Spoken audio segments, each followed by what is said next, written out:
마가복음 9장 38절부터 50절을 가지고 말씀드리겠습니다. 동물들이 어린 자녀를 돌보는 것은 허다하게 볼 수 있습니다. 동물들은 자기 부모가 누군지도 잘 모르는 경우가 많습니다. 동물들 중에서는 노년의 부모를 공경하는 종이 없다고 얼마 전에 TV에서 본 기억이 납니다. 이런 면에서 사람은 다른 동물과는 다릅니다. 오늘은 어버이 주일입니다. 전에는 효를 많이 강조했습니다. 그러나 미래에는 이전과는 다른 세상이 될 것을 예상하고 있습니다. 부모는 자녀에게 효도를 받아야 됩니다. 또 부모는 자녀를 위해서 기도하고 축복해야 합니다.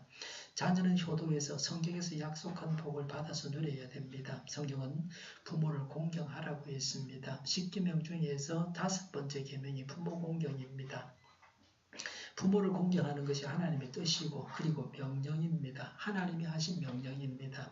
출애굽기 20장 12절에 부모를 공경하는 자는 하나님께서 주신 땅에서 장수한다고 하셨습니다.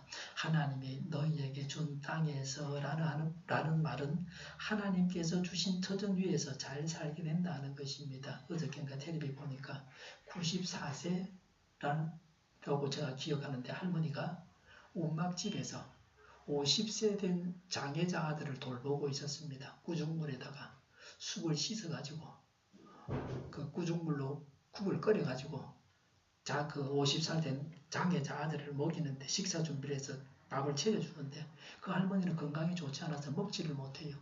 전에는 그 땅이 자기 땅이었대요.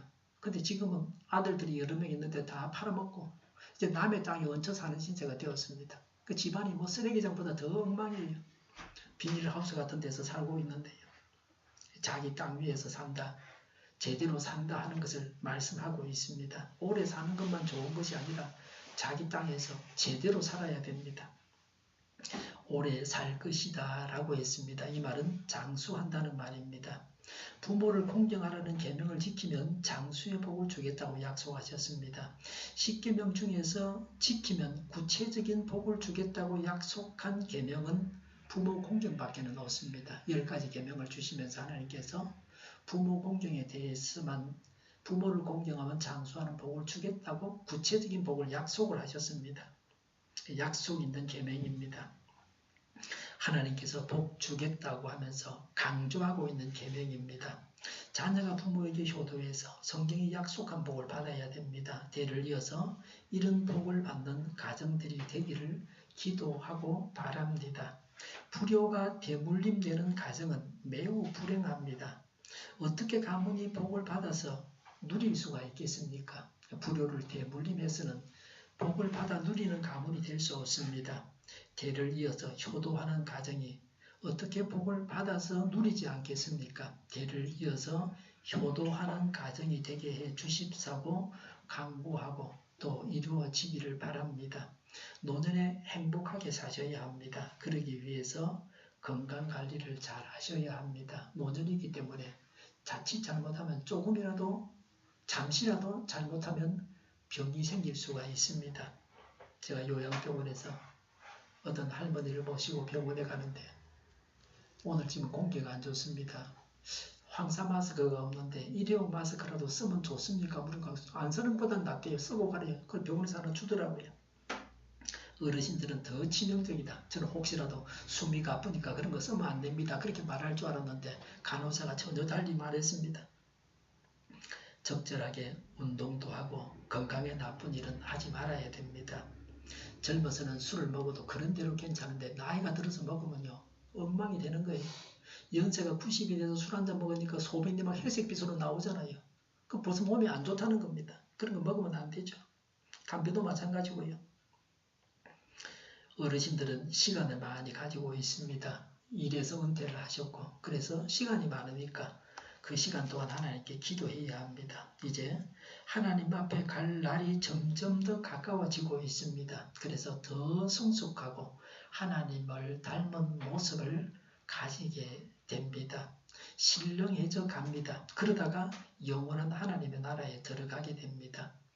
자신을 위해서도 기도하지만 주위의 사람들 위해서도 기도하고 자녀들 위해서, 이웃 위해서, 얼마든지 교회를 위해서, 나라 위해서 전 세계 뉴스를 보면서도 늘 기도할 수 있습니다. 시리아 같은 나라는 우리가 기도해 줘야 되는 나라다. 강대국들이 서로 방군을 밀고 정부를 밀어가지고 전쟁이 끝나질 않는다. 많은 사람들이 죽임을 당하고요. 38절에 제자의 무리에 속하지 않았지만 예수님의 이름으로 귀신을 내쫓는 사람이 있었다고 했습니다. 대단한 사람입니다. 제자의 무리 중에 속해서 제자에 속하지 않고 그냥 무리 중에 속해서 예수님의 말씀을 듣고서 행한 자였습니다. 어디에 속했느냐 하는 것보다는 믿고 행하는 것이 중요합니다. 그러나 예수님을 따르면서 계속해서 지도를 받아야 됩니다. 제자의 무리에 속하는 것도 중요한 일입니다. 사도 바울은 제자가 아니었지만 사도가 되었고 아주 큰 사역을 했습니다. 사도 바울은 부활하신 예수님께서 개인적으로 자신을 지도하셨다고 했습니다. 사람이 다 알지 못하는 일들이 일어납니다. 세상에는 하나님만 아시는 일들이 많이 있습니다. 38절에 요한은 그런 일을 하지 말라고 막았다고 했습니다. 제자의 무리에 속하지 않은 자가 예수 이름으로 사단을 내쫓고 하는 것을 보고 하지 말라고 막았다는 겁니다. 여기서 요한은 예수님의 제자 사도 요한입니다. 개인의 생각은 하나님 앞에서 검증을 받아야 됩니다. 내가 한 일이 정당했는가 하는 점을 성경을 두고서 하나님 앞에서 생각해보고 하나님은 뭐라고 말씀하시는가에 대해서 귀를 기울여야 합니다. 내 마음대로 하지 말고 하나님의 뜻대로 해야 됩니다. 내 기분대로 하지 말아야 됩니다. 하나님의 뜻대로 해야 됩니다. 불필요한 제재를 하지 말아야 됩니다. 남에게 시시콜콜 여러 가지로 하지 마라 그렇게 하지 말라는 겁니다. 규제하지 말라고만 하는 것은 좋지 않습니다. 규제하고 하지 말라고만 하는 건 좋지 않습니다. 최대한 자유를 주는 것이 좋습니다. 성경이 금하지 않는데 하나님께서 금하시지 아니하시는데 사람이 금해서는 안 됩니다. 사람이 악해서 남을 구속하고 속박하려고 합니다. 약한 사람은 할 수 있는 일이 없습니다. 심지어 교회당 예배석에 앉아 있는데 내 자리라고 비키라고 그럽니다. 얼마나 기분이 나쁘겠습니까? 이게 현실입니다. 교회 안에서의 갑질이라고 할 수 있습니다. 새신자가 무슨 죄가 있습니까? 어떻게 그 새신자가 그 교회를 다닐 수 있겠습니까? 누구 자리인지도 모르고 앉았는데 내 자리라고 비키라고 그럽니다. 누가 즐겨 앉는 자리인지 알고서 그 자리에 앉았더라도 내 자리니 비키라 그런 말을 해서는 안 됩니다. 간혹은 그 예배가 있어서 가보면 이름을 갖다가 의자에 붙여놓은 경우가 있습니다. 그 경우에는 이름이 있는 자리에 자기 이름이 있는 자리에 앉아야 됩니다. 그러나 그건 특별한 경우고 예배석에 이름이 붙어있지 않습니다. 그 자기 자리는 본래 없는 겁니다. 교회에 지정석은 없습니다. 절기 앉는 자리는 있을 수 있지만 내가 앉으면 앉고 남이 앉아있으면 내가 딴 자리에 앉아야 되지 비키라 이런 소리 하면 안 됩니다. 그건 교회가 아닙니다. 전에는 목사님들이 강대상 위에 자리에 앉아서 우리는 강대상 위에 자리도 없지만요. 거기서 예배를 드렸습니다. 설교를 하지 않아도 예배 순서에 들어있지 않아도 자기 자리가 강대상 위라고 생각하고 늘 거기 앉아서 예배를 드리는 겁니다. 가정이든 교회든 나라든 사회든지 많은 법을 만들어서 누구도 법을 지키지 못하게 옥죄어서는 안 됩니다. 현실 세상에서는 모든 법을 다 지켜서 사는 것이 불가능할 때가 많습니다. 일을 하는 사람, 사업을 하는 사람의 입장에서 국가법이 마음먹으면 지킬 수 있는 정도여야 합니다. 도저히 지킬 수가 없다. 이 법을 지키면 저 법이 뭐라고, 저 법을 지키면 이 법이 뭐라고, 법도 한두 가지가 아니다. 그래서는 안 된다는 겁니다. 39절에 예수님은 막지 말라고 하셨습니다. 예수님의 이름으로 기적을 행하고 나를 욕할 사람이 없다고 하셨습니다. 막을 이유가 없다는 겁니다. 예수님의 제자의 무리에 속해야만 예수님의 이름으로 귀신을 내쫓을 수 있는 것은 아닙니다. 무슨 권한을 가지고 있는 자만 예수님의 이름으로 귀신을 내쫓을 수 있게 해서는 안 됩니다. 권한은 섬김을 받는 자들을 위해서 주어져야 합니다. 권한을 가진 자들만 좋도록 권세를 주어서는 안 됩니다. 예수님은 하나님의 권세를 가지고 계셨습니다. 그러나 십자가에 달려 죽으시기까지 하셨습니다. 예수님은 고난을 우리 인생들을 위해서 아낌없이 다 사용하셨습니다.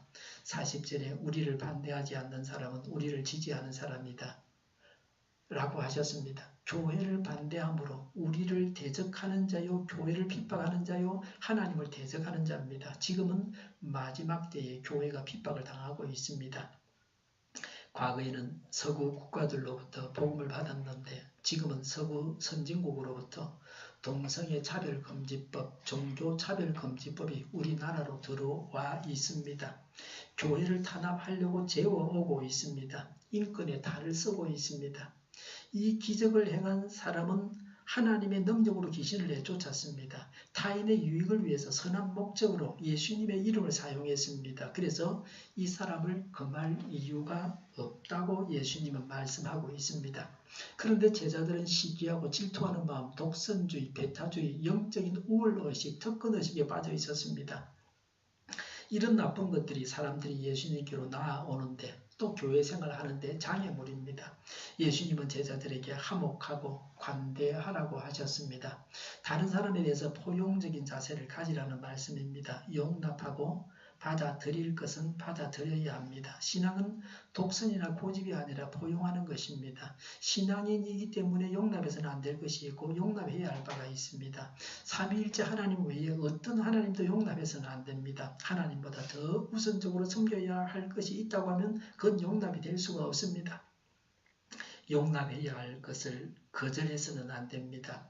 다른 교회 다니는 사람이 전도하는 것을 못마땅하게 생각하지 않습니까? 다른 사람이 교회를 내보다 더 많이 한다고 해서 시샘하지 않습니까?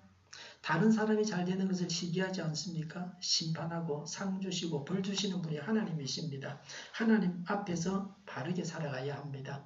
41절에 그리스도의 사람이라고 해서 물 한 잔이라도 주는 사람은 절대로 자기가 받을 상을 잃지 않을 것이다 라고 했습니다. 지금은 생수를 사서 먹습니다. 외국 가면 생수를 사서 챙겨서 먹곤 하죠. 그 지역의 물을 잘못 먹었다가 배탈이 나고 병에 걸리게 됩니다.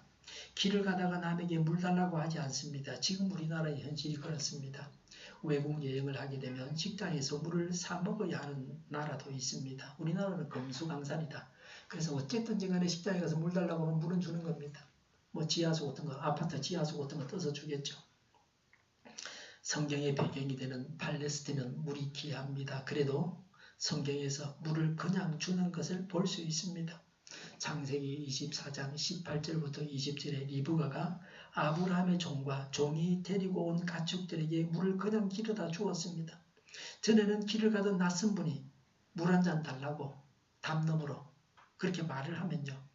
그릇에 우물에서 길어온 냉수를 떠다 줬습니다. 제 어릴 때 이야기입니다. 물 한 그릇은 길 가던 사람이 달라고 하면 쉽게 줄 수 없는 보잘것없는 것입니다. 이렇게 아주 쉬운 일 한 가지라도 그리스도인에게 해준다면 그가 누구든지 간에 예수님을 믿든 안 믿든 상을 받게 됩니다. 불신자든 누구든지 간에 선한 마음으로 베푸는 어떤 호의에 대해서도 감사함으로 받아야 됩니다. 그리스도에게 속한 자에게 봉사하라는 것입니다. 예수님은 금하지 말라는 말씀에서 더 나아가서 봉사하라고 말씀하고 있습니다. 오늘날 교회 안에서 다른 사람들을 대할 때에 예수님의 이 말씀을 기억해야 합니다. 다른 성도들을 받아들이고 부드럽게 대하고 도와주고 섬겨야 됩니다. 그렇게 해서 상을 받아야 됩니다. 또 상대의 호의를 받아들여서 그가 상을 받게 해야 합니다. 제2의 심각성에 대해서 말씀하고 있습니다. 보통 사람들, 불신자들은 가지지 못한 것을 오늘 이 성경이 강조하고 있습니다. 42절에 예수님을 믿는 작은 사람 중에 하나라도 죄짓게 하는 자는 차라리 그 목에 큰 맷돌을 달고 바다에 빠지는 것이 낫다 그랬습니다. 이 맷돌은, 큰 맷돌은 연자 맷돌을 말합니다. 나귀가 돌리는 맷돌입니다. 사람이 손으로 돌릴 수 없는 큰 맷돌입니다. 연자 맷돌의 구멍에다가 목을 끼우고 바다에 던져져야 된다는 말씀입니다. 고대에는 연자 맷돌에다가 목을 달아가지고 사람을 죽이는 사형법이 있었습니다. 이렇게 죽는 것은 비참하게 고통을 당하면서 죽어가게 됩니다. 아무 쓸모가 없어 보이는 사람이나 능력이 없고 아무 일도 할 수 없고 가진 것이 없는 자나 어린아이나 나약하고 미미한 사람에게라도 아주 작은 사람에게라도 상처를 주고 낙심하게 하는 것은 연자맷돌과 함께 바다에 빠지는 것보다 더 불행한 일입니다. 남노한 옷을 입은 사람은 첨대하고 잘 차려입은 사람은 깍듯이 대하는 것이 우리나라 풍조입니다. 그래서 가진 것은 없어도 의리의리한 차만 타고 다니는 그런 사람도 있습니다.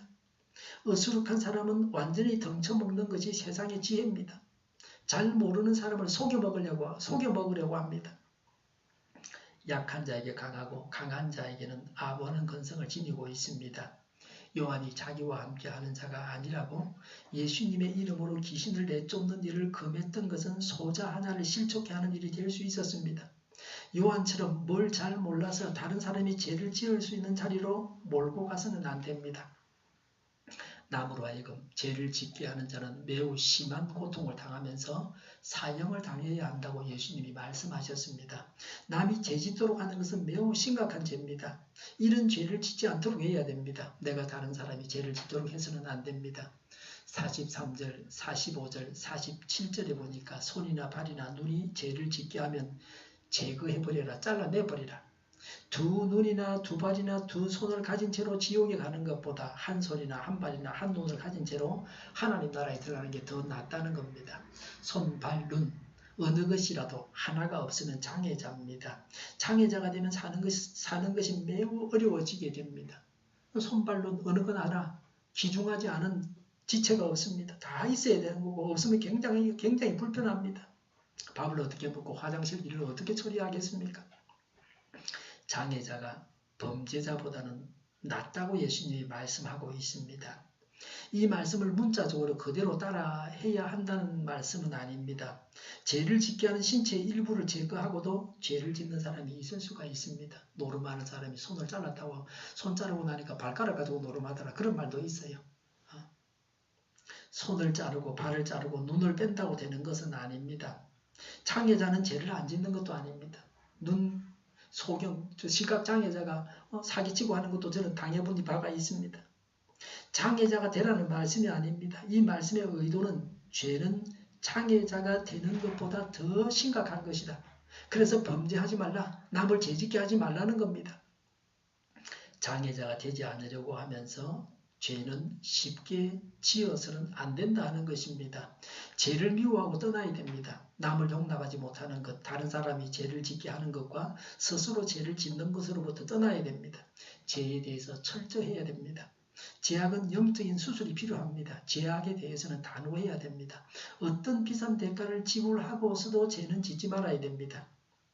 인터넷에 많은 자료가 올라옵니다.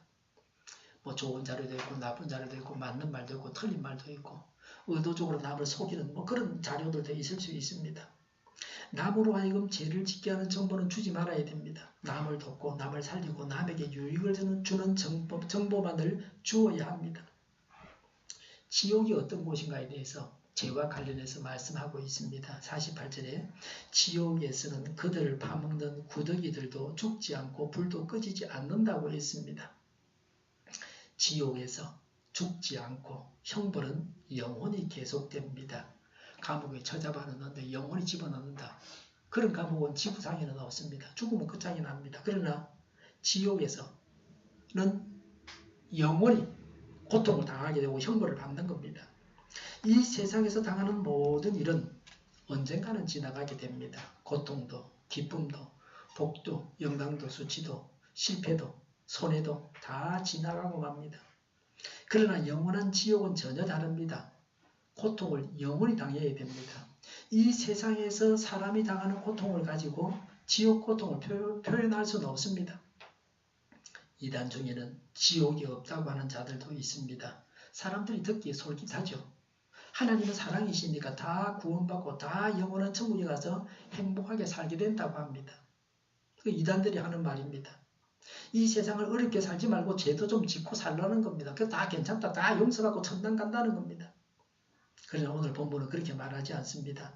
영원한 고통이 기다리고 있다고 말씀하고 있습니다. 49절에 모든 사람이 다 소금에 절이듯 불에 절여질 것이다 라고 했습니다. 배추김치를 담을 때 소금에 절이지 않습니까? 바닷물에 절이든지 그렇게 소금에 절이듯이 불에 절여진다 그랬습니다. 모든 사람이 소금에 절이듯 불에 절여진다. 지옥에서 심한 고통을 받는다는 겁니다. 이 세상에서는 불에 의해서 더러운 것들이 정결하게 됩니다. 병균도 태워버리면 다 죽습니다. 저 같으면 사과를 껍질째 먹으려고 사과를 갖다 반쪽을 쪼개가지고 거기다 칼을 꽂고 가스레인지 위에다가 불을 터놓고 껍데기에다가 가스레인지를 쬐가지고 그 균을 다 죽입니다. 그러면 설사 안 합니다. 한 10초나 이렇게 돼버리면 뜨거워가지고 다 죽습니다. 불에 타 죽지 않는 병균은 없습니다. 태워버리면 끝나는 겁니다. 불에 절여지는 것은 이 세상에서는 고난과 시련입니다. 이 세상에서는 믿는 자가 당하는 고난과 시련은 자신을 정결케 합니다. 여기서 지옥에서의 불은 에너지가 아닙니다. 따뜻하게 하는 것이 아닙니다. 불은 고통을 말하는 겁니다. 지옥에서 고통을 당하게 됩니다. 지옥은 고통을 당하는 곳입니다. 죄는 우리로 하여금 지옥 가게 하고 이 세상에서 고통을 당하게 합니다. 믿음으로 구원을 받았으니까 이제는 죄를 짓자고 해서는 안 됩니다. 죄는 우리로 하여금 지옥 길로 가게 한다는 것을 알아야 됩니다. 범죄하는 데에는 융통성이 있어서는 안 됩니다. 우리가 하나님의 은혜로 구원받았는데 은혜 받은 사람답게 범죄하지 말아야 됩니다. 함부로 범죄한다고 하는 것은 은혜 받은 자의 도리가 아닙니다. 함부로 범죄하는 자는 지옥길로 향하는 사람입니다.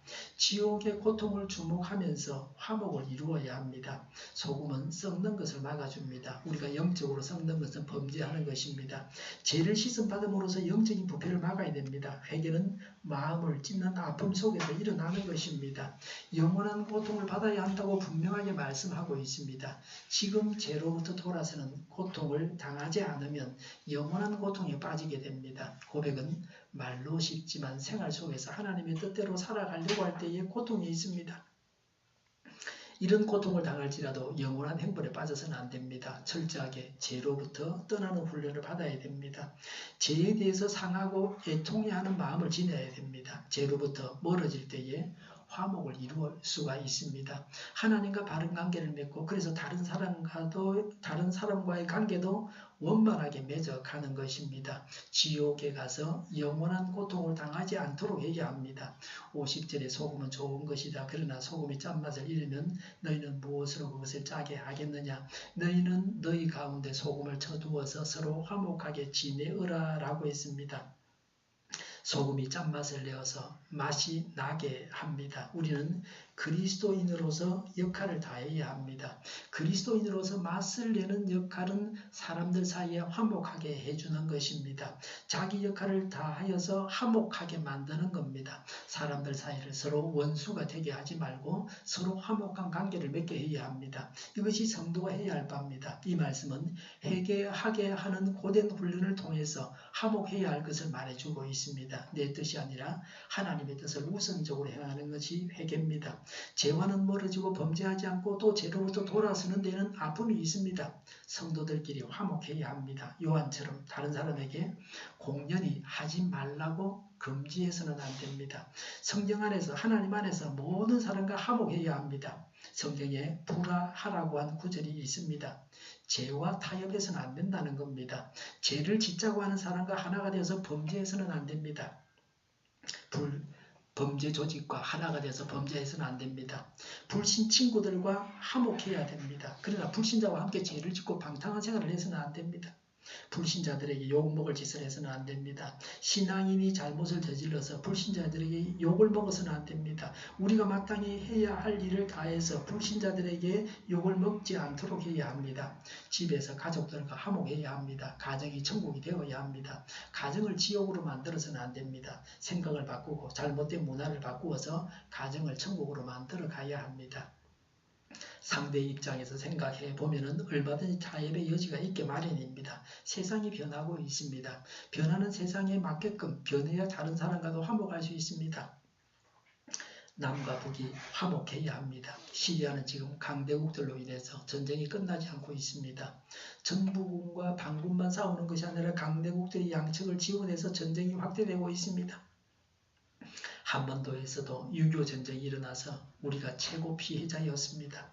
다시는 이런 전쟁을 해서는 안 됩니다. 어떤 이유에서든지 간에 통일을 못하더라도 그런 전쟁을 해서는 안 됩니다. 그런 전쟁을 일으킨 자에 대해서 처벌하고 마땅히 책임을 물어야 됩니다. 물론 못 다 사망하고 없지만 말이죠. 남과 북이 할 수 있는 대로 화목해야 합니다. 공연히 싸워서는 안 됩니다.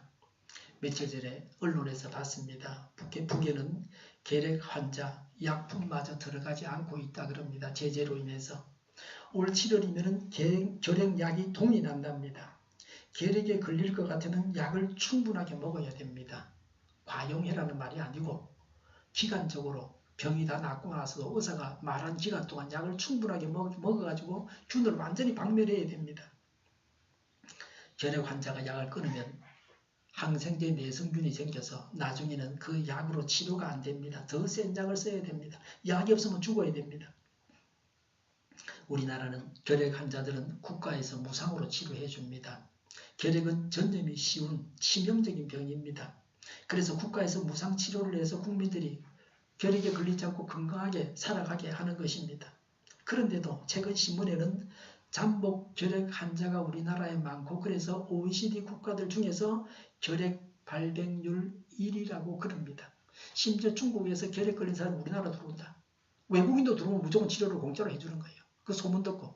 중국에서 결핵 치료하려면 돈이 억수로 많이 드는데 한국에 들어오면 일단 한국에 들어오면 한국에서 무조건 치료해준다. 우리나라 국적이 있건 없건 상관없이 다 해준다는 겁니다. 이제는 그런 걸 막아야 된다. 이제는 못 들어오게 하고 말이죠. 북에 제가 병원에 가서 잠복 결핵인지 좀 알아보고 싶어서 검사를 받으려고 하니까요. 검사비가 제 기억에는 15만원 좀 달라 그러는 것 같아요. 검사하는 데만. 그래서 제가 안 했어요. 검사를 저렴하게 하고 치료도 좀 받게 해줘야 됩니다. 그런 거 안 하니까 지금 잠복 결핵 발병률이 결핵 발병률이 OECD 국가 중에서 1위가 되는 겁니다. 그리고 결핵 걸린 사람이 우리나라에 자꾸 들어온다. 외국 주변의 나라들로부터 말이죠. 동남아시아나 중국에서 막 들어온다. 북한에 결핵약이 없는 것을 방치하게 되면 북의 결핵이 동북아시아 사람들의 건강을 위협하게 됩니다. 북의 결핵 환자를 치료하지 않으면 남북이 교류하면서 감염되게 됩니다. 그래서 결핵약을 지금 충분하게 공급해야 됩니다. 북에는 무지무지하게 많은 치아 자원들이 있습니다. 북은 세계적인 자원 부국입니다. 남은 자원 빈국입니다. 북과 화목하면 북의 자원을 저렴하게 사용할 수 있습니다. 철도를 타고 북을 거쳐서 러시아와 중국과 몽고와 유럽을 갈 수 있습니다. 몽고와 중국의 사막에서 전력을 생산해가지고 북한 땅을 거쳐서 우리나라에 가지고 올 수도 있습니다. 일본도 그걸 쓸 수 있습니다. 우리나라를 거쳐서 올 수 있습니다. 그게 경제적입니다. 바다를 거쳐서 오는 것보다. 지금 태양광이 꼭 좋은 것만은 아니다. 산에다가 나무를 베고 거기다 태양광 만들면 안 되거든요. 산력을 훼손하면 안 돼요. 그러지 않는 자연 훼손하지 않는 범위 안에서 해야 되지. 남과 북이 근데 중국이나 몽고의 사막은 훼손할 게 없잖아요. 사막에다 설치하면 되거든요. 거기서 전기 만들어 갖고 들어오면 되죠. 남과 북이 싸우려고 휴전선을 두고서 무기를 직결시키고 대치하고 있습니다. 남과 북의 군인 수가 수백만 명이 됩니다. 국방비로 들어가는 돈이 많습니다. 남과 북이 평화를 유지하면 이런 비용을 줄일 수 있습니다.